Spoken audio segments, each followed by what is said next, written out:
Chapter 3. An interesting girl and Louis's first souvenir. Aside from the main school and student dorms, Minerva's comprised 3 other buildings: an annex for research, a library, and a large lecture hall. The main school was for regular classes, while the research annex was for students who remained after graduating from the advanced course. The library and lecture hall were also used by mags belonging to the Mags Guild. Occasionally, a famous mage would give a talk in the lecture hall and make a contribution of valuable research materials and magecraft books to the library. Louis had just stepped into the lobby of the library. It was normally very quiet inside, but as soon as Louis entered, whispers spread like waves through the other students in the facility. When he took a seat, the other students around him, regardless of age or gender, all immediately stood up and moved to other tables. Apparently, his infamy had reached even the girls' dorm. Not that I care, he thought. Ignoring them, Louis set his study tools on the table and got to work on a question sheet. He still wasn't an official student, having moved in only 1 week ago, but as he was expected to enroll soon, he was allowed to use the library. There were a little under 5 months left until the first day of Foire, when he'd start school. Louis had to finish the mountain of assignments Rutherford had given him by then. With the help of his roommate, Owen Wright, Louis had finished ordering all his assignments by difficulty. He'd been quietly but persistently tackling them ever since. The assignments weren't very difficult. As long as you actually read the textbook, you'd know how to answer them. Rydillian history involved a lot of essay questions, though, and he often found himself needing extra references to answer them. For that reason, Louis usually spent over half the day here in the library. After getting dressed in the morning, he'd head out to study. Before lunch, he'd slip out of school and work at an eatery in the nearby town. Once the lunch rush died down, he'd take a midday meal there as part of his wages, then he'd head back to the library to study some more. When dinner came around, he'd eat in the dorm cafeteria, then he'd work at the eatery again until late at night. Finally, just before midnight, he'd return to the dorm, quickly wash himself while nobody else was around, and go to sleep. That was how his days went. As a scholarship student, he was exempt from paying for classes and textbooks, but he still had to buy consumables, feather pens, ink, and notebooks himself. He also needed money for any meals not provided by the dorm cafeteria, particularly lunch. Even if he ate at school, it wasn't free. And besides that, it never hurt to have money for the other, less important things he needed, like luxury goods and underwear. The large silver coins stuffed into the jam jar he'd brought from Dangroats were his important secret savings. As long as nothing sudden came up, he wanted to avoid using it as much as he could. Owen seemed to think that studying while working kept Louis overly busy, but, compared to all the odd jobs he'd done at the brothel, this was like heaven. And in any case, having time to study at all was an unimaginable luxury to Louis. I'll focus on these history assignments today and finish them up. As he turned the pages of his textbook, Louis cracked his neck a couple times. That noise alone sent the girls at a neighboring table into a fit of muffled, fearful cries. He could easily hear them whispering about how he was a delinquent, and how scared they were. One of the girls was almost in tears. Must be hard to be such a delicate lady. Louis, who had grown up surrounded by the tough women at the brothel, chuckled. Lou, go take their orders, will you? Already did. Table 4 wants the chicken stew and ham combo platter and 2 ales. Table 7 wants salted pork, bean soup, and 3 pieces of bread. Louis, could you wash some things? Sorry. Sure thing. The eatery where Louis worked was called Goera's Place. It was aimed at the masses. During the day they had food, and at night they served booze. The tall, bearded man calling him Lou was Goer himself, the owner. There was also a skinny, short, middle-aged man named Lo. The restaurant was run mostly by these two, plus Goera's daughter, Sally. But Sally, who was 13, went to school in town, so they'd been understaffed during the day. That was why they'd hired Louis to help out. Goera's Place was cheap and tasty, which meant it turned a good profit. Lunchtime always saw a flood of customers. Louis, who had removed his uniform's cape and vest and donned an apron over his shirt, went to the sinks and hesitantly reached for the faucet. Lo, drying dishes nearby, looked at him with surprise. Louis, you still don't like running water? I can't help it, Louis replied. They didn't have it where I grew up. Are you sure it's okay? It's not gonna make people sick, right? Louis had once gotten ill from river water back home. He pursed his lips, then, with much consternation, he twisted the faucet. Lo laughed, shaking his sunken cheeks. You don't care much when you eat your meals, though. Yeah, but you wanna be a mage and you let a little water scare you. Lou, bring this to table 2. The restaurant was packed. At work, everyone generally shouted. Got it, boss. Louis yelled back to Goa, leaving the dishes for later and heading to table 2. Once lunchtime was over and the rush had died down, Louis stood behind the counter, eating his meal, which was mostly leftovers. Today, that meant salted pork and bean soup. As Louis shoveled the soup into his mouth, Goa grinned in satisfaction and began preparing for the night shift. Just look at you go. That's how kids like you should eat.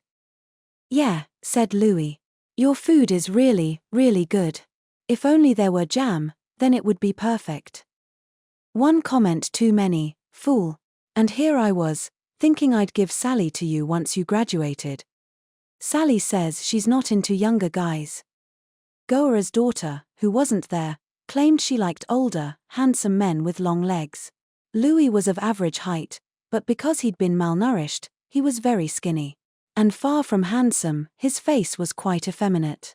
He took after his mother, according to the prostitutes who had raised him. A lot of people back home had underestimated him because of his face, which only made his life harder. The brothel's owner had once even threatened to put him in a dress and make him take customers if he didn't pull his weight.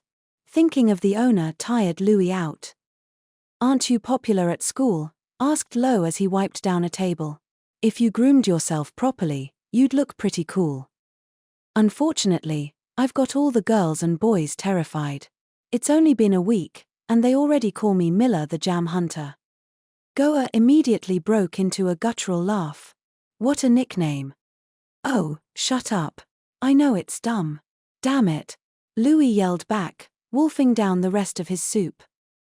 Once he was finished, it was back to the library for more studying. The other students would probably give him a wide berth.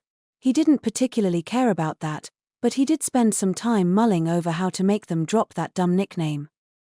After leaving Goa's place and returning to the library, Louis found most of the seats occupied. Until yesterday, it had always been empty at this time on weekdays.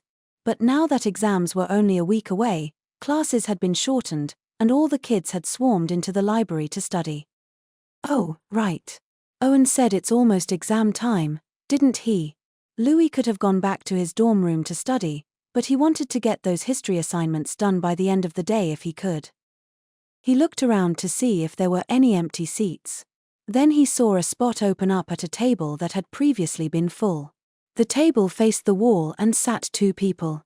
Louis pulled out the empty chair, then looked to his right at the other seat. A girl about his age was sitting there, studying. She had dark brown hair, neatly tied back, and there was a very earnest air about her. Wonder if she'll run away if I sit down, Louis thought. He didn't particularly care if she did. Still, he asked, can I sit here? Go ahead, she replied, glancing at him before turning back to her own question sheet. She hadn't smiled, but she wasn't scared, either. Maybe she didn't know about him. Either way, he'd been lucky to find a seat. He quickly got out his history assignment. Louis was confident in his ability to memorize, but he wasn't very interested in history. He really doubted the deeds of all the past Rydillian kings would matter much to his future. But why did such people always have super long names? It was so annoying to have to write them all out every time. Just give all the old kings the same name. He mumbled, scowling. He heard a quiet puff of laughter from beside him.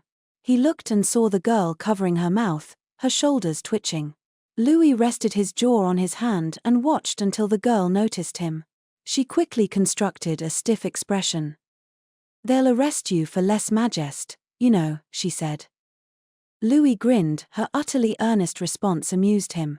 Hey, the people would like them better that way. Who cares about the guy's stupid policies? They'd be like, our king is wonderful. His name is so short. Oh, geez, said the girl, looking at Louis's assignment. Algernon III's reforms to the assembly, There's a lot of material on that, so it must be rough going for you. Hold on a second. The girl stood up, took a book off a shelf, then returned. This should be a good primer. Louis blinked slowly, looking at her. The girl continued to hold the book out to him, then she began to look anxious. Sorry. Should I have kept my nose out of it? No. Louis took the book before she could pull it back. Thanks, he mumbled. You're welcome, she replied, smiling with apparent relief. When Louis got back to his room, Owen was at his desk, studying for his exams. That was fine, but the state of their bunk bed was another matter. Louis was using the top bunk, with Owen on the bottom, and Owen's bed had a bunch of textbooks open near the pillow. Why do you have all those books on your bed? Asked Louis. Who cares? They're not on your bed. And I'll clean up if we have any guests. Owen seemed to think that studying on his bed as well as at his desk was more efficient somehow. You know, said Louis, for such a hard worker, you can be really lazy. And for someone who's so irresponsible, you can be really fastidious. Louis generally kept his desk neat and tidy. It was simply easier to work that way. He didn't have much in the way of personal possessions to begin with, and he kept all his assignments in order, lined up in the sequence he planned to complete them. He dug the history assignment he'd just finished out of his bag, went over it to make sure he hadn't missed anything, then put it in the box of completed assignments. He'd finished all his Rydillian history up through the 3rd year of the beginner course. Since he was doing a grade's worth of assignments at a time, his next task was to go through the other beginner course 3rd year subjects, and a bunch of those wouldn't require any visits to the library. And yet Louis's hand reached for the 4th year history assignments. Owen stopped studying for a moment and looked at him. Why not leave history for later? The library's packed right now, isn't it? It's fine, said Louis brusquely, before putting his assignments for the next day into his bag. He wondered if that girl would be at the library again tomorrow. You know, I never asked her name. He lay down on the top bunk, holding the book she'd chosen for him. He remembered most of what was in it at this point, but for some reason, he wanted to take his time rereading it. The next day, after finishing his work at the eatery, Louis went to the library, and there she was, sitting in the same seat as before. Louis's lips pulled up into a little smile as he looked at her dark brown hair, tied neatly in the back. The seat to her left was open. Louis quickly moved to it and sat down before anyone else could. She glanced at him. Hello. Hey. That was all they said to each other, but Louis was satisfied. He got to work. They didn't talk much after that, either. She was studying for her exams, and Louis had a ton of assignments to get through. He hadn't come here for conversation in the first place. After studying in silence for a little under an hour, the girl got up. She seemed to be after a book. Louis decided to ask what she was working on when she got back. How would he go about it? She was studying for exams, so he couldn't let it drag on. No, wait. He needed to ask for her name. As he mulled this over, he heard whispers behind him. Louis had a pretty good ear, and he tended to unconsciously listen in on any malicious voices. Better to spot hostility as soon as possible so that he could quickly decide on his next plan of action. You shouldn't hang around him. I'm telling you, he's bad news. You heard what he did in the cafeteria, didn't you? Louis recognized the voice. It belonged to Terence Abernathy, his original roommate. Louis knew Terence had been talking trash about him since the day he'd moved in, but he hadn't done anything about it. He figured it was better to be feared than to be underestimated. There was no need to stop it here, either. The girl sitting next to him would probably get scared of him, too, and find another seat. Not that I care, I guess. He was resting his chin on his right hand, and he moved it slightly to cover his ear and block out the voice. That alone made the whispers fade away. He continued to write in silence, the feather on his pen dancing to and fro, until he heard a clattering in the seat to his right. The girl had come back. Probably to gather up her things and leave in haste. But to Louis's surprise, she just sat back down like nothing had happened and opened up the book she'd checked out. Louis cast a sidelong glance at her. Her gaze was on the book. She didn't seem to be bothered at all by him. He stayed quiet for a few moments, but eventually, he couldn't resist asking the question on his mind. Didn't he tell you not to get close to me? If you were making a mess of the library, then I would move. She brought her head up, a white fingertip holding down the book's page. Her eyes were cool and intelligent as she looked straight at him. But there's no reason to complain about someone taking their studies so seriously. Her tone was flat and casual. No coldness, no trying to push him away. Louis sensed a strength and kindness deep inside her. By the way, she said, since you sat next to me again, I figured you had something to ask me. She pushed her bangs behind her ear, then traced a sentence in his assignment with a finger. The part about the makeup of the Mags Guild, right? It's deeply linked to laws on magecraft control. You should study it alongside the law. That wasn't my question, thought Louis sulkily. Name, he said. The name of the Mags Guild founder? Or the king who put the magecraft control laws into practice? Not those. Your name. The girl blinked. She seemed caught off guard. She acted mature, but her current look of surprise was a better fit for her age. Rosalie Verde, she said. I'll be in the first year of the intermediate course starting this fall. Louis Miller. Same for me, first year in fall. Rosalie smiled at the gruff self-introduction. I see, she said. It's nice to meet you. They continued their studies in silence after that. And they did the same the next day, and the next day.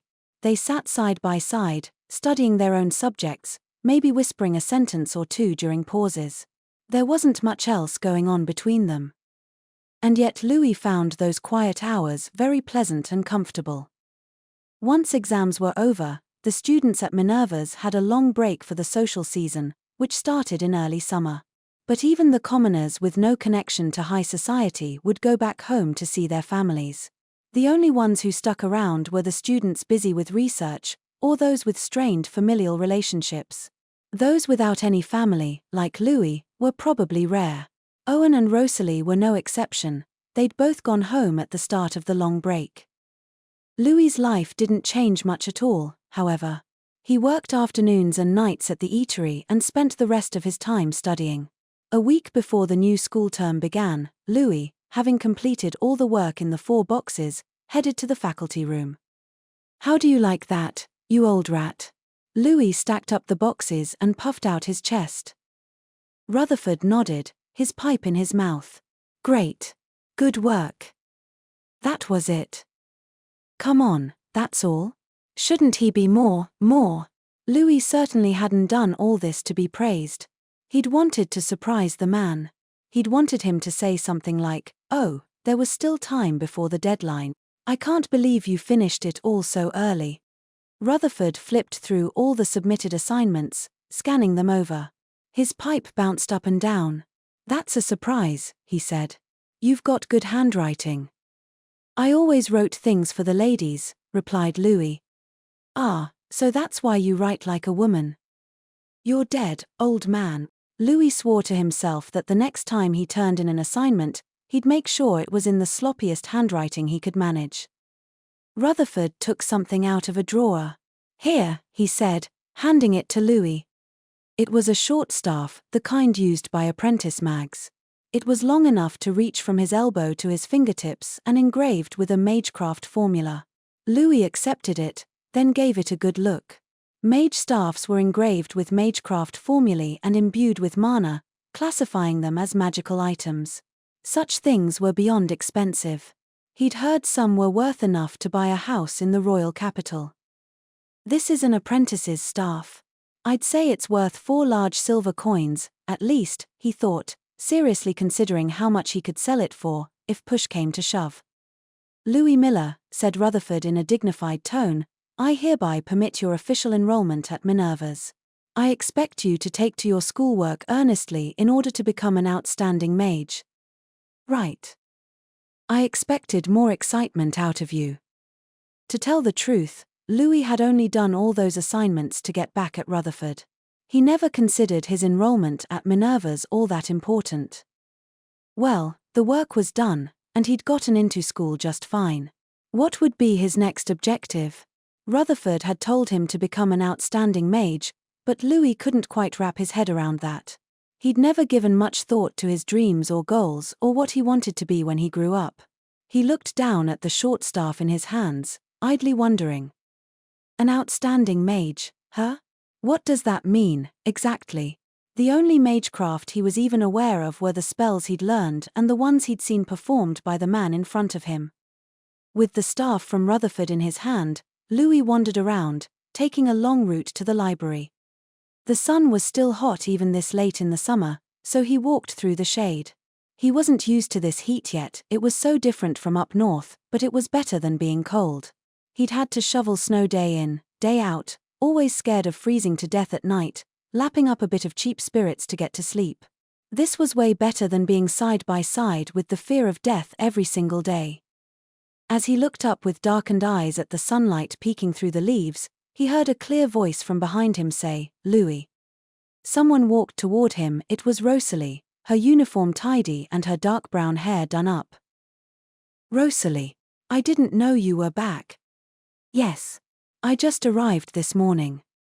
Louis left the shade and ran over to her. Rosalie wasn't exactly sociable, so people assumed she was cold and brusque.